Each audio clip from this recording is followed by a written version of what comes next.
Hi, everybody. It's 7 o'clock on a Tuesday, so Eastern Standard Time. So it's time for Spirit Focus with Robert Painley. And today, obviously, I have a guest, Mark Bianchi. My husband is here today. Many of you know Mark from when we were doing the series on Robert's Haunted Pajama Party and a couple of things. He's been a guest on the show because he brings a different perspective than I do from a mediumship perspective. So tonight we're going to talk about loss. And there's all kinds of loss that we'll get into here in a minute. But before we get there, I do want to remind you that Mark has a show on every other Wednesday. And I think this Wednesday is your show, correct? This coming Wednesday. It's coming Wednesday? Yeah, next Wednesday. Next Wednesday. So every 2 weeks. At noon, correct? Correct. Okay. So you can Eastern Standard. So you can check out Mark for his show, Mindful Money Matters, at noon on every other Wednesday. Mm-hmm. Perfect. We're there. Yep. The other thing is that in a week and a half, right? Well, a little bit more than a week and a half, I'm going to be with Rosie Shapiro up in New York. I'm leaving here in about a week to head north to go see Rosie. So do join us. We're going to have an evening of hope and healing. I even made Mark get tickets for the event, so he'll be joining with his mom down here in Florida while I'm with Rosie. But do join the show because there's going to be a lot going on that evening. It's going to be a lot of fun. We're going to be doing some readings as well as talking to a variety of people that are out in Zoom land. So if you don't have Zoom, make sure you download Zoom and go on to rosashapiro.com and get your tickets today. Now, on to the topic of the show, which is loss. And the reason I want to talk about loss today, by the way, before we get to the subject, you're seeing one of the guest bedrooms here in the house. The reason we're here and it doesn't have the typical Spirit Focus with Robert Painley background is because with two people on Zoom, it doesn't seem to focus really well without green screen. And even though you can see that the room is green, it doesn't work particularly effectively well as a green screen. So once we get a green screen in here, we'll get back to, with just one person, it works very well. But with two people, it tends to try and figure out who's who on screen. So that's why we're coming from the guest bedroom today. So let's talk about loss. And one of the reasons I want to talk about loss is because we tend to focus in life on the pursuit of happiness. And everyone's concerned about happiness and happiness. Somebody strives to be happy. But if there aren't down times, you really don't know what happy times are. We can't be in the state of bliss all the time. We need to have, life is real. Life has challenges to it. And we tend to forget those. But quite frankly, in those challenging times are where we find our greatest, typically, our greatest messages and our greatest lessons from life are in those challenging times.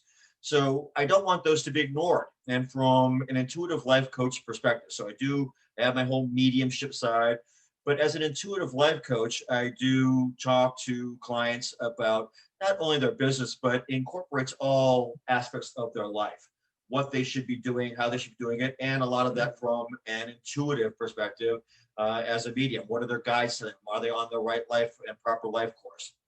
Are they serving their soul's needs or life path that they're supposed to be on? So those are the things that I address in that sphere. But one of the things that we don't talk about is loss. And loss kind of has a negative connotation to it. Most of the time, almost everything that we talk about the loss of a loved one, the loss of a job, the loss of, what else? Pets. Oh, wow, yeah. There's so many things you could lose. But I also want to point out that there are losses that are good, right? There's good and bad losses, like losing control. You can say you're losing control. It's not good to lose control of a car, but it also, when you're out with your friends sometimes, it's nice to let loose and lose control if you're a control freak a little bit. Not that you do something dangerous or crazy, but just that you let yourself go a little bit and enjoy your time with your friends. But also the loss of weight. Typically, it's a good thing, but it can conversely be a bad thing. If if you're sick and you don't want to be losing weight, that's something that you don't want to do. But I want to take the word loss and kind of take the power away from a negative perspective, because again, with loss comes a lot of opportunity for challenging yourself and growth, and all these other aspects can be and are positive in your life. So with that being said, I want to talk a little bit, and the difference that I thought this from a mediumship perspective today would be the loss of a loved one. I mean, both Mark and I have one parent that's alive, but we have lost one parent. Mark's dad died 15 years ago or so, 16 years Like ago. 17 years So, ago. and my mom more than five, both from cancer. So they were horrendous deaths where we watched them go through a long period of time. Now, Mark was with his dad through that whole process. I was 1,500 miles from my mom, and my dad and my brothers and sisters that were in Ohio, my brother and sister in Ohio, and nieces, nephews, everybody, kind of rallied around, but I wasn't there a lot. I had a job, I had responsibilities here. They were very kind to let me go see my mom for extended periods of time, but still, I wasn't doing the heavy lifting. Let's put it that way, where Mark, in his case of loss, was. And even with his mom now, she's 88 years old, and not that we anticipating losing her anytime soon, but she's got hearing loss, which is disadvantageous, obviously, to her within her age and being with COVID and not being able to really deal with. It's another type of loss. Correct. It's actually. another Loss of your loss of faculties faculties. as you get older. And again, that's a negative one, a loss of a relationship, all these things but again, a relationship is also can be positive. The relationship is toxic and you get out of that relationship, it can be beneficial. So don't automatically assume that loss is necessarily a bad thing. And then take the power of loss and try to figure out what you can glean from that. What lessons should you be learning? And get those lessons, internalize them, and move on. I'm not big on wallowing about loss. And that's, I think, what we want to start with today is I'm not big on wallowing in loss because I have the privilege of getting to see the other side. And I know that it's really not a loss of someone in particular because I still get their energy. But for somebody like Mark, who doesn't have that same gift, that loss usually is much more profound. Now, obviously, I miss my mom because I don't get to see her and, dish with her and talk with her and get her on the phone and talk about family and friends and just have that camaraderie. It's a different type of communication now, and usually one that tries to get me to focus on my higher good, what I should be doing, and giving me advice to stay on my life course and other things of this nature. But she does come back and occasionally, and I get her with a sense of fun, which is also very nice. So she hasn't lost her personality. So I kind of want to start there tonight and talk about loss and the difference in loss and that profundity from the loss of a parent perspective as it relates to somebody who doesn't have this gift and myself who does, and how we look at that loss differently. And so that I don't kind of box Mark into a corner. Here, I'm going to let Mark talk about his dad and what happened, and maybe a little bit about that loss and, what happened, how it happened, not to go into so many details, but just how it felt personally.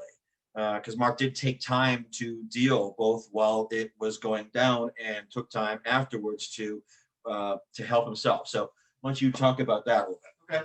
So, well, I think there's two types of loss actually that you can go through when you've lost a relative or a loved one. I believe that the loss of watching them slowly slip away is one type of loss, and then you have that sudden death type of loss where it wasn't expected. And I think that there's advantages and disadvantages to both types. Neither is good, but I think that if you had to pick, I think, that slowly watching somebody, pass away, you get to do a lot of validating with that person and, clearing the air, so to speak, and coming to terms with that person, maybe any unresolved issues, that either of you had or whatever, you have time to work through that. And in some ways, that's a little bit kinder, I think, on those that are left behind, versus that sudden, oh my God, grandma passed away in her sleep last night and nobody expected it because she was fine. So I think that the loss that you feel is different when it happens slowly over time, and it can be, but that can also be painful because you can see that person change from their former self, into somebody who needs constant help all the time, and that's hard to watch also. Sure. It's hard to, and you feel for that person, what they're going through, and you know that they don't like what they're going through, that it can't set well with them. Um, so it's just very hard all around. But there's different types of Well, losses. so let's stop there for a second because I don't think that we're prepared. I mean, I don't think our parents prepare us very well. I grew up Catholic, and it was always open casket for every loss. My grandparents, aunts, uncles, and whatever. So it gave us an opportunity to see the body, and sometimes that's helpful for people to understand the loss that they're not really there. And at other times, that is traumatic for people, particularly maybe children and things of this nature. Um, to me, again, it's a difference in us. Again, I look at this as a transport vehicle for the soul.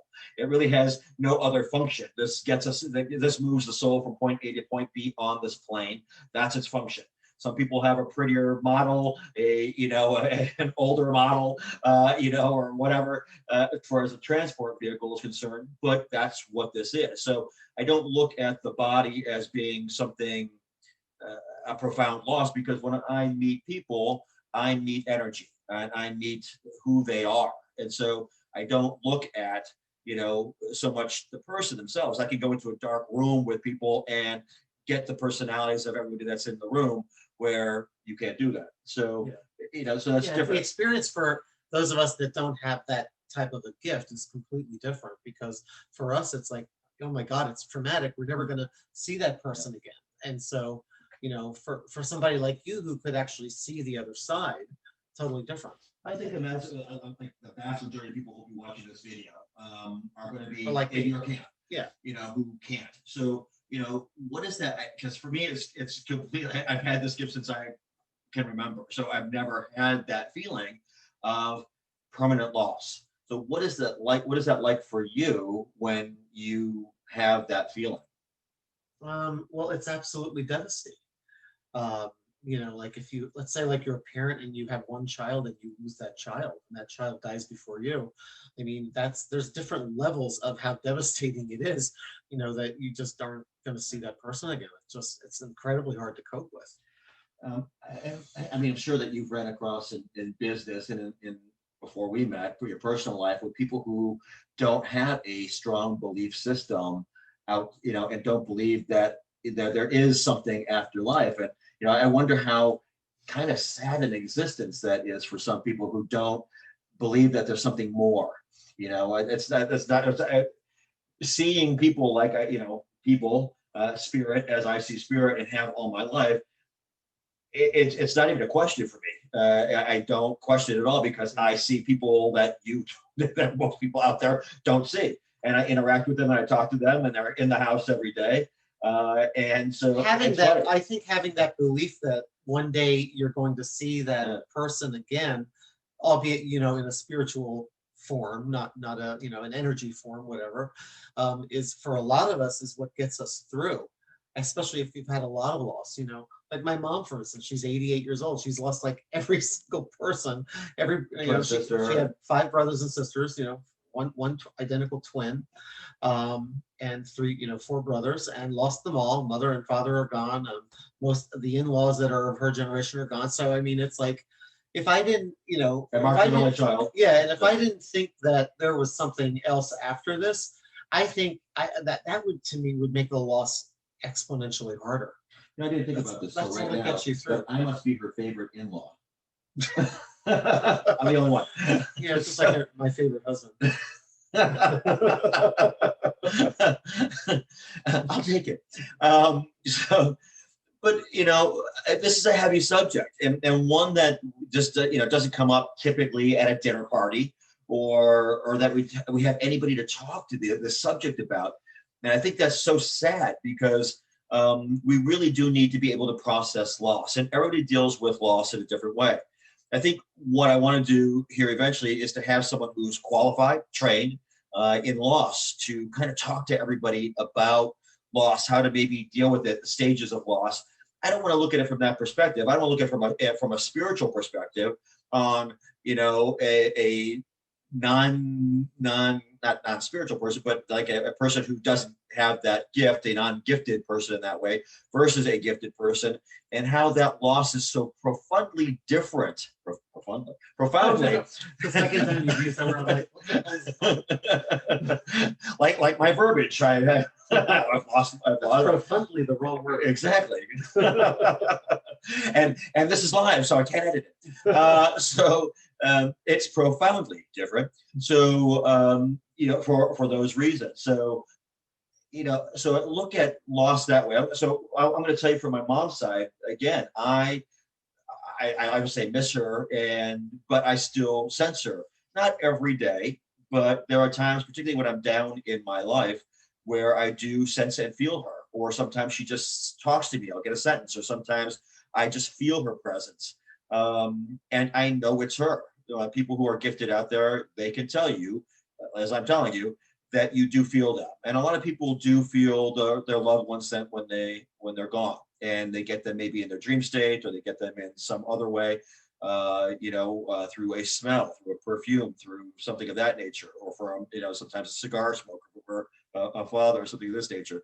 So these are things that I really think that you should cling to when there is a loss. If you're having problems, talk about it, please. There's nothing. I have had clients who, unfortunately, have committed suicide because they couldn't deal with a loss. And that's on one end of the spectrum. On the other end of the spectrum, I've also had clients who were kind of almost happy that the person who caused pain in their life was no longer here to cause that pain.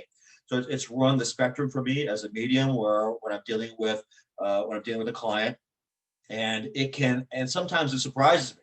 Sometimes I'll be talking to a client, and I will get a profound message from a loved one. Sometimes it's not so Not nice. a profound one? Not a profound one. A profound one. And actually, I gotta stop using that word today because I'm gonna screw it up. 3 times a charm. So that's where they're gonna think I'm undereducated. I do know the word. So that's one of those things that you should really understand out there. So if you have questions about loss, I'm going to look at my phone while our Mark chats here in a little bit here to see if there's any questions. But one of the things that we really do want to pursue here too is, the loss. Mark had a friend who, unfortunately, we won't name him, but he committed suicide. And after years of very intense pain from surgery that he had, and that was a surprise because we had spoken to him not too long before that happened. And but it's a different type of loss than it was with your dad, right? What did you feel when you knew, because the kind of circumstances, because that was a fast passing, Well, I think when that happens, it's especially hard because there's so many unanswered issues and questions that come to your mind, like the whys, like why, you wonder, you have that survivor's guilt sometimes, like, is there anything I could have said? Is there anything I could have done? Why, why didn't this person reach out to me more? Or did they reach out to other people? Or did they reach out and I didn't notice it? And there's a lot of guilt. Yeah, I think a lot of guilt with that kind of issue. I think there's also guilt even when you have that long time passing, with even like my mom, or I wasn't there and I couldn't be there every week for her, and I felt guilty because I wasn't there. And then when I was there, I felt guilty because I'm letting my team my team members down at work. I was working with like 50 or 60 people at that time who relied on me to do my job well, and that was challenging. So you always feel like you're letting, if you have children, that you're letting them down in some instance because you're going through stuff, or maybe you're not facing the loss. The thing that I would suggest here, if you do have children, is face that loss together, depending on the age of the child, is to try and figure out how to best rationalize, loss, particularly of life, is a part of life, and something that they're going to deal with their entire life. So it's not something that you should shield them from. I have been dealing with loss. I lost my best friend when I was 12 years old, and he passed very suddenly of an illness. I had friends of mine move away, and that was loss, moved, multi-states away, and I would never see them again. I had the loss of grandparents and great grandparents. and those were all different because of maybe closeness of relationship, um, but and the loss of pets as I was growing up as well. We lost our little fur baby about a little over a year ago, and that was super tough. I mean, we're not going to have children. That was as close as we're going to have at this point in our lives to having kids. And not to minimize that, because there's emotion and love and feelings wrapped up in any life. And whether they're positive emotions or negative emotions, there's still a loss, and you have to deal with them in some capacity. So understanding the type of loss, the type of closeness they are to you, what they mean in your life. I've lost people who were, I mean, it's funny. We've had some celebrities that have passed recently of COVID and other aspects of things.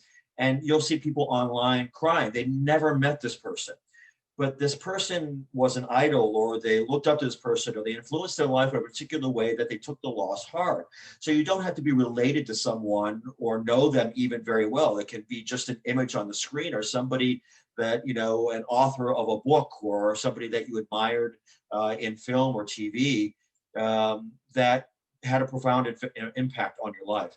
So these are, I keep using profound, I can't get it up. So that's one of those things that, you know, I think that you really need to not sweep it under the rug. Deal with the things as they come up in your life, and with loss in particular, don't try to be brave. Don't try seek people out.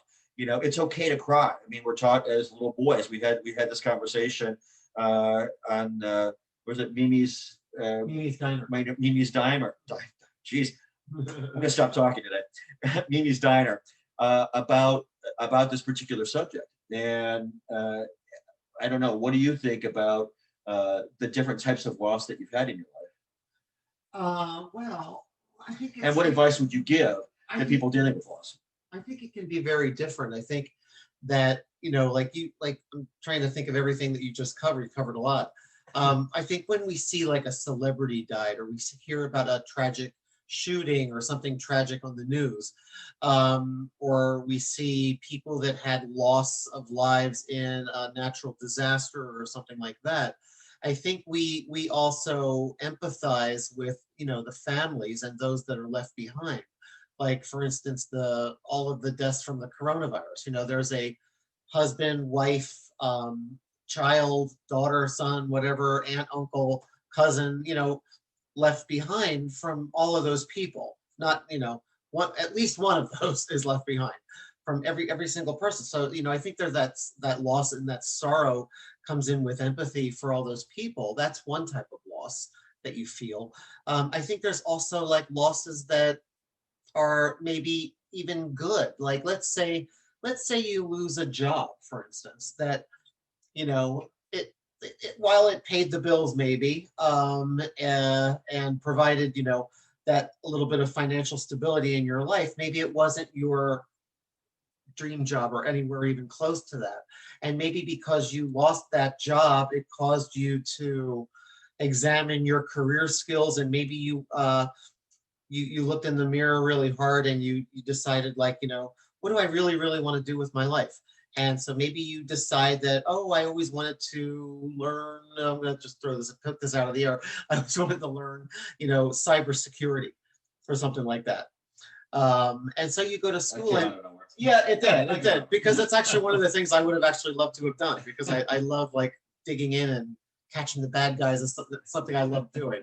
And yeah, but like, you know, let's say it causes you, that loss causes you to go to school, reevaluate your skills, and it opens future doors for you. So I guess the long story short is, like, there are types of loss out there that could actually be a good thing, because you lose, it's like that one door is closing, but yet another door is opening type of an aspect there. Well, So, even from my perspective, you know, one of the things when I left corporate America, after working in corporate America for 30 years, I have an opportunity to do a chapter 2, where this is what I'm kind of called to do, put it on hold for, you know, for career sake, you know, what I was doing, but this is what I was always called to do. Maybe trying to find, you know, in a chapter 2, your avocation, and making that into a career of some sort. and believe me, and if it weren't for coronavirus, quite frankly, I would not be on Zoom probably talking at this point. That would just not have even occurred to me, quite frankly. And we're still learning it. And we're still learning. By the way, so, obviously, if you watched any of our videos, if you watched last week's show in particular, okay, we were having some technical issues, and by technical issues, I will say, both of us, raise your hand. oh yeah, Yeah. we can send them all into America's Funniest Videos, maybe. That's the mess. I think there's going to be a show, America's Greatest Zoom Disasters. Exactly. That See, there is a plan. There's a plan. See, you keep reinventing yourself and finding new ways. But when I talk with my clients, I use a lot of humor because there is some type you can't. While loss is very serious and it's very, very deep in our lives, you still have to go on with life. They would not want you. I've never had any spirit ever tell me that they want somebody's life to be miserable. They're usually over there if they caused harm in some way to their soul's journey. They're trying to fix it, trying to find somebody to help them fix it through other spirit guides or something in that, of that nature. But there's no acrimony from the other side. That's not an emotion that really exists there. It's all about helping you live your best life possible. So don't get bogged down in the coulda, woulda, shouldas because it's past. You cannot fix it at that point. If all you need to do, if you feel guilty about something that happened, please just pray. Send out those good thoughts to the person. Let them know that you're sorry for any pain that you caused. Wish them well on their spiritual journey and let it go. The worst, because guilt doesn't exist there.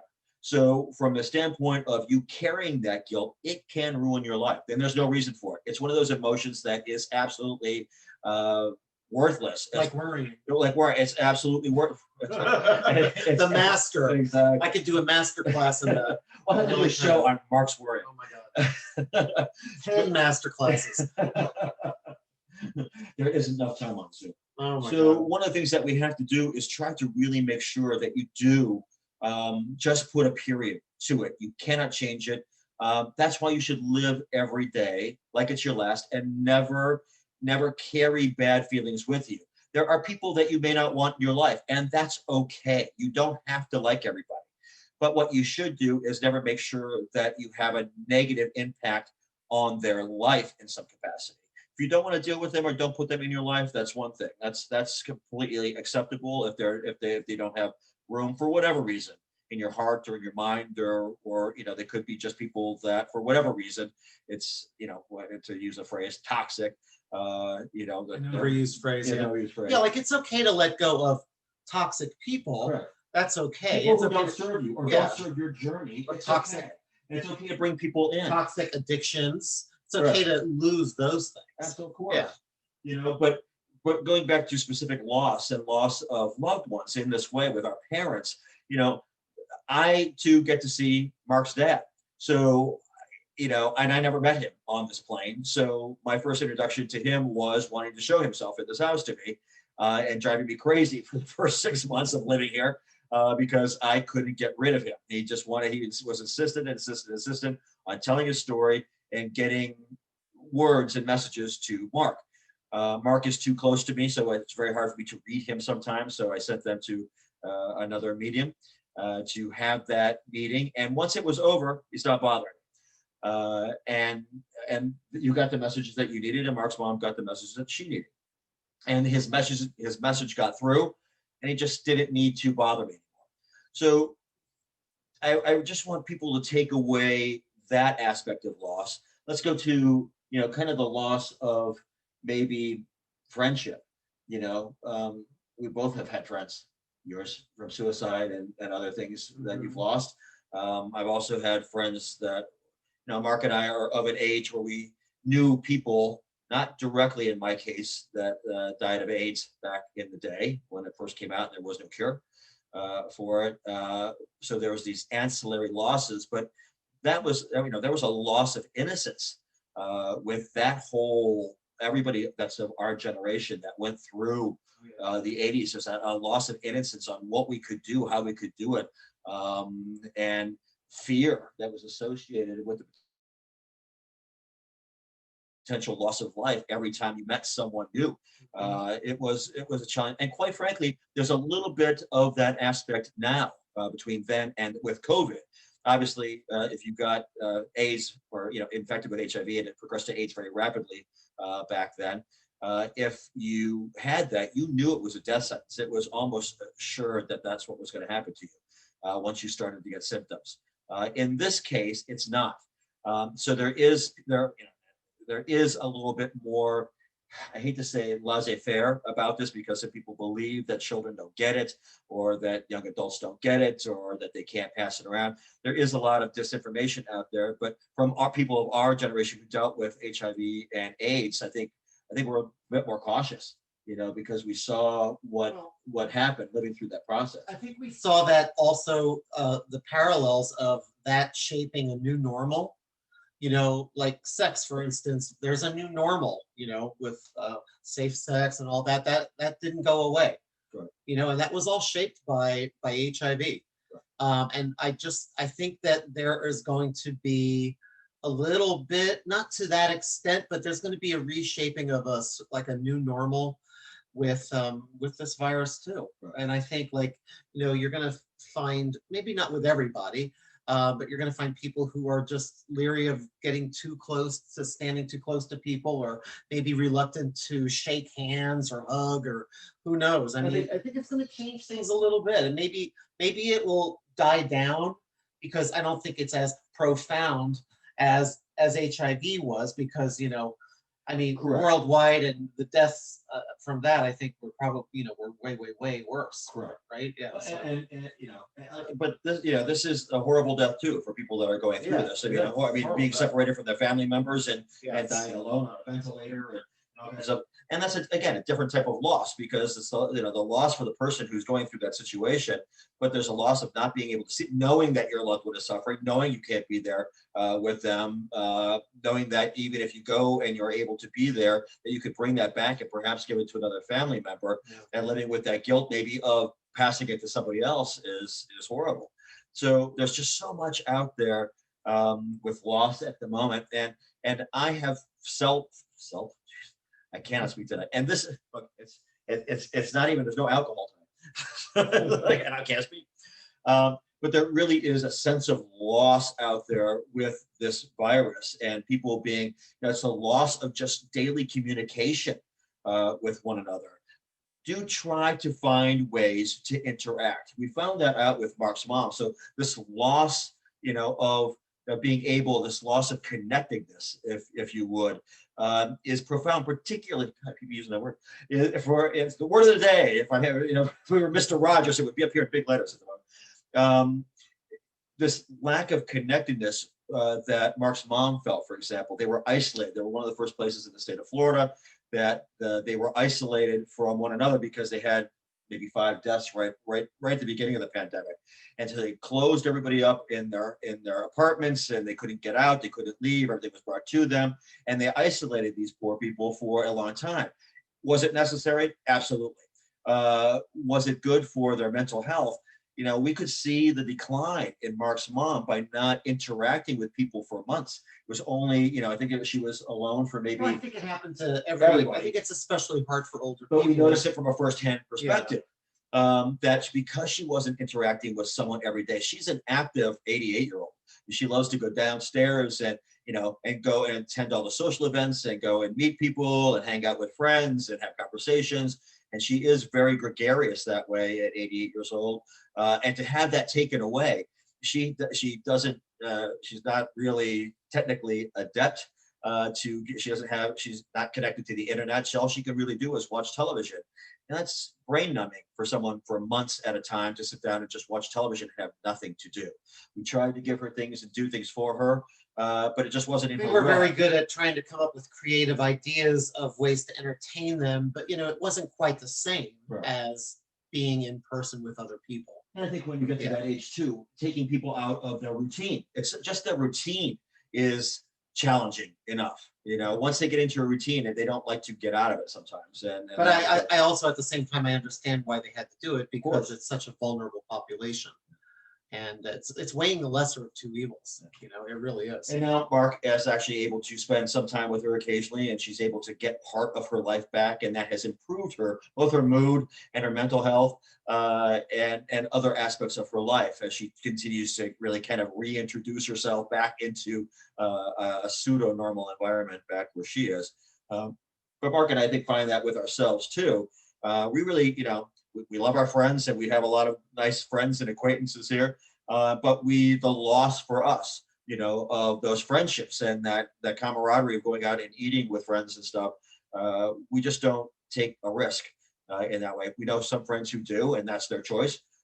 We choose not to, unless we know for sure that, if Mark is exposed, then he can't see his mom, or worst case scenario, he's asymptomatic and goes and sees her and gives it to her. So we're very, very cautious, very, very careful. So we don't want people to think that we're being standoffish, but we do want people to understand that we do take the virus seriously. And, even though we have the loss of this aspect, it's actually a really good subject of loss to talk about this whole year, because it's been a year of loss of normality. Loss of jobs, loss of so many things, loss of financial security. Yeah, this is the year of loss, really. Time for yourself. Exactly. Yeah. We came up with a topic, but it's absolutely true. But I guess all of this from a spiritual perspective, from coming back to a spirit focus with Robert Painley perspective of the loss, is please try to stay centered. Try to find ways to connect with spirit in some way, whether it's just through meditation, whether it's through yoga, because again, that's about keeping your mind sound and your body sound, and through that mind and body connection, you can find spiritual peace through that. Pray if you're of that persuasion to pray. I pray every night, and I find it really not only helps to protect me for what I do, but it also allows me to connect in a way that I'm unable to connect in my daily life. So do try and find those ways that work for you. If you have any questions or suggestions, that's what I do as an intuitive life coach. I try and find ways based on your current life. It's hard to have a one size fits all approach to loss, loss in general. Somebody may have financial means who loses their job, and somebody may have absolutely none. Some people may be better qualified to get the next job. Others may not. So much like spirit and how I deal with spirit, that it's different for every client. Loss is different for every client as well, because, we don't know, or it's not known how you're going to deal with that specific loss. So, but do talk about it, seek help, find the resources that are necessary. If you are employed, most employers do have mental health resources. Take advantage of them. I think from Mark's perspective, Mark took a leave of absence around the time that his father passed to deal with the stress and anxiety and all of the and just the physical things that had happen from bank accounts and bills and things that had to be worked on and with, because he was not capable of dealing with those. So and talk about the stress of that. Oh, that's just a whole nother level of additional responsibility, stress. I was younger then. I was in my late 30s, I think, when that started, his cancer treatments and all of that. And I remember people telling me, you're a little bit young, a little bit younger than most of the people that we see taking care of their parents and whatever. But, my dad was 73. I was like 38 or something like that, or 39. So that it would be much harder now at my age now, approaching 60. But I think, what was the question again? I got off track, I think. and neither one of us are drinking tonight. Yeah. We need to drink. We're better when we drink. Oh, just talk about like what that's like to deal with that. Well, just the stress of dealing with that, and because I think that's people, again, there's people like me who kind of, with my mom, had a little bit more of a hands-off approach because I had siblings that could help me, and my dad who could help in that situation where you did it. I kind of talked about this. I think it was 2 shows ago on my Mindfulness with Mark Bianchi show that I have on EWN. I talked about the aging parents and that the sandwich generation and how hard that is. And this would just be like another aspect of that caregiving, being a caregiver. So the caregiver, But like when, especially, so, I'm an only child, so it's all my responsibility. And care, trying to get additional care, it's not covered with insurance or Medicare. It's really not. It's very limited, the assistance that you get financially. So it can be a lot. You either do it yourself or you go broke hiring people to help you, depending on what your means are. So it's extremely exhausting. And um, in my case, my mom was not having an easy time coping with it. And so I picked up all of the slack. So, yeah, I mean, I'm sure anybody else that's out there that's ever been a caregiver for somebody going through cancer or for an aging parent, and now I've done both, doing the one still with my mom, you know what it's like. Well, how do you deal? So having all that stress, how do you deal with the loss on top of the stress of being a caregiver? Um, Because that because loss. after that loss, you still have, you know, legal documents, you still have maybe sale of property, you still have things, possessions and things that you have to deal with. So it You doesn't almost doesn't have end at the to, loss. you almost have to divide yourself into, you almost have to, as hard as it is, there's so much responsibility through the whole process and then afterwards Well, that you how have so what to. are the tips that you would give them to cope?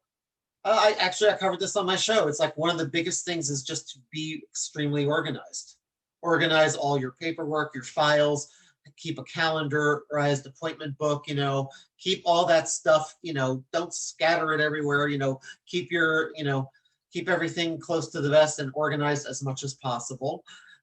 Try to remember to keep yourself, try to remember to take care of yourself, because you won't be as effective if you let yourself get run down. So you have to, and I was going to say, you have to, if you can take something off your plate.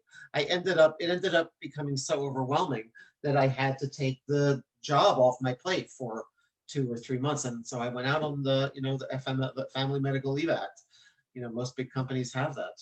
I had to do it because there was just no other way around it. I could not cope with 8, 9, 10-hour work days and then going and taking care of my dad all that time. I would have never been able to sleep or anything like that. And then plus taking care of a house. I was single at the time, and it's a lot. And so like you kind of have to, a part of you has to take the emotion out of it, because you have to compartmentalize a little bit, which I'm not fantastic at. I can be just an anxiety-ridden mess sometimes. But I think when push comes to shove, like you grasp you grasp your inner reins, and you just have to harness it in and organize yourself. And once I get in that mode, I'm very responsible, and I just have like my to-do list every day and just keep accurate records. I think one more thing, if I Automate can. what you can. Yeah, and they didn't have computers when you were doing this. Yeah, Um, no, they did. the abacus. So one of the things that also I think to add to this is, please don't be afraid to have frank conversations. It is incredibly challenging. I'm aware of this. I too have dealt with the loss of someone that would have been uh, a husband back in the day that I lost due to brain cancer. And the frank discussions were all about, going through the surgeries and, what happens if you don't survive the surgery? What happens, what type of burial do you want? What kind of service do you want? What do you want? What do you want to go to your nephews and nieces? What goes back to the family? They are tough, tough, tough conversations. Even with my mom. My mom, she was really weak at the end. She was mentally so there, but very, very weak. And I remember going up to visit her, and she was, telling she'd be laying in bed, she couldn't move really. And it's like, go in the hall closet. In the hall closet on the third shelf, there's a green box. Bring it here. Go get the green box out of the hall closet. Bring it over. In the jewelry box, there's a ring. I want this go to XYZ daughter-in-law. Put it on there. Mark it up. She was very, very organized, and those were tough conversations. To really go through who got what while she's sitting there. But you don't want to have that conversation after the fact. Believe me when I say, to have the person who is going through that make some of these determinations and think about it. if you can, when you had that loss, that's a prolonged loss. Again, when there's, but also, we can all go at any time. So try to have yourself organized at least a little bit with someone who's designated to take care of some of these issues should something happen. And I know when you're in your 20s and your 30s, even you still think that you're invincible and nothing's ever going to happen to you, but it's still possible. We both have lost friends of ours in our 20s and our 30s, and the families weren't prepared, and their significant other wasn't prepared, and it caused heartache and grief and problems, and it was a mess. So do try to figure out and keep that someplace where people can find it. That's an easier way for people. We're talking about issues here regarding loss, but this is one of those areas where you can help those that are behind, who are dealing with your loss, to assist them, knowing what your intentions were, what your wishes were, and this sort of thing is important, because I cannot tell you how many times I have a client, and that client says, "Oh, I hope that she was buried in the red dress and that she likes it. Is she okay with the arrangements that we made?" Because it wasn't clear, and they hope that what they did as far as a memorial service was what they wanted and in keeping with their wishes. So try, please. If we give people one takeaway from today before we end, one of those areas that I think would be beneficial for you is to get that down on paper. Agree? Oh, yeah, absolutely. As much as you can prepare ahead of time, medical Right. directives, whatever, any paperwork, powers of attorney. Particularly in this day and age where, with the coronavirus, sometimes it hits, you don't know it's going to hit. And there's people in their 30s and 40s, and 50s, 60s dying. It's unexpected. You're being intubated. You can't make these decisions when you're on life support. So do try and make sure that at least you should have, it should be a peace of mind. They're tough discussions. I won't lie. They're very difficult to have. Everybody should talk to an estate planning attorney, actually, at some point in their Right. But at least in this instance, talk with your children. If they're old enough to understand, they're adult children and can understand what's going on. If they're, if you have a spouse, and I know what I'm doing to Mark when he goes. But I know, 'cause I know. But from that perspective, know what you really want to have happen, so that you can give peace of mind to those that are left behind. The person who passes, it's off their plate. I'm sure that they probably have dealt with their own losses in their own time, but don't make everybody else's life challenging. If you don't want to talk to somebody about it, at least write them down what your intentions were, what you want, how you may want it, and put it in a folder or put it someplace, send it to them, electronically or something. Don't open this unless I die, but now you know what I want.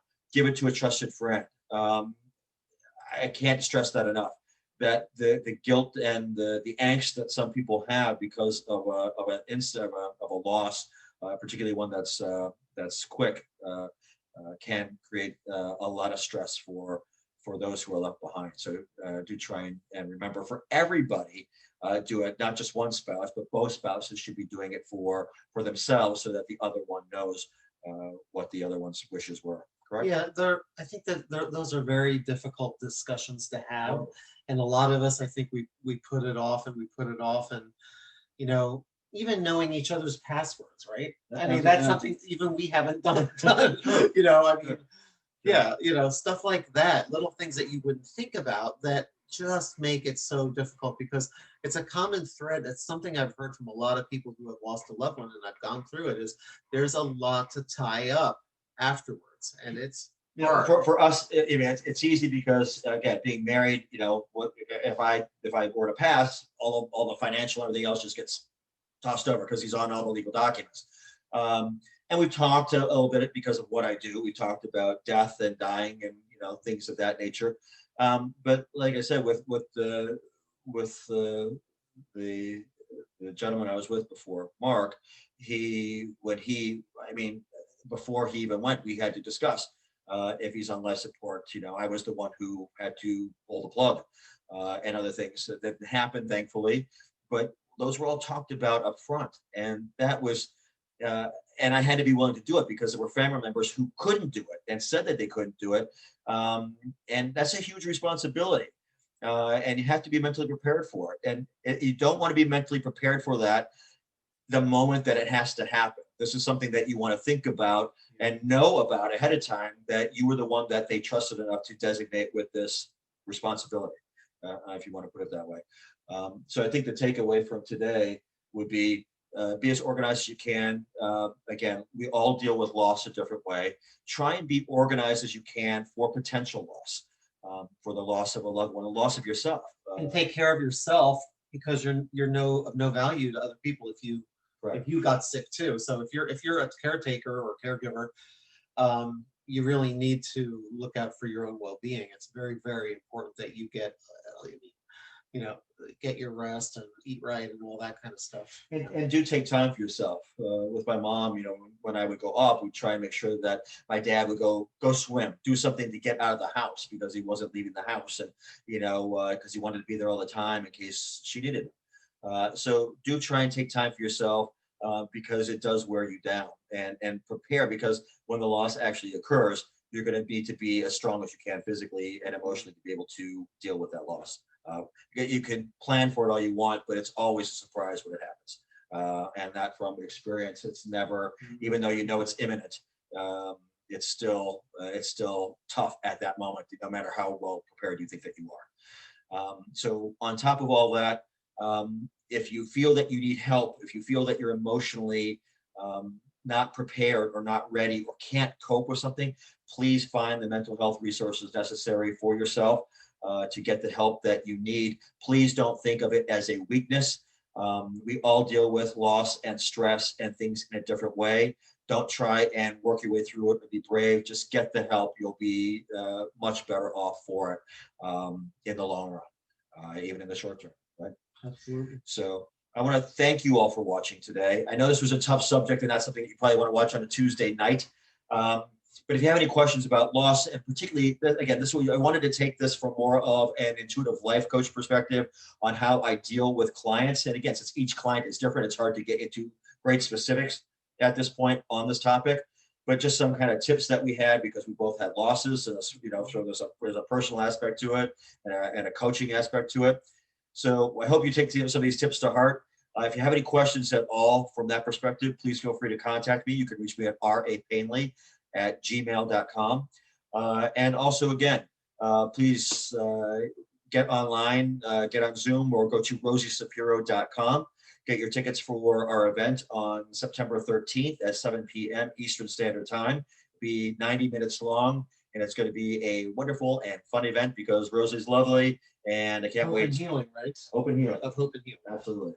Thank you all very much. Have a great evening, and thank you, everybody. Have a great night. Have a great night.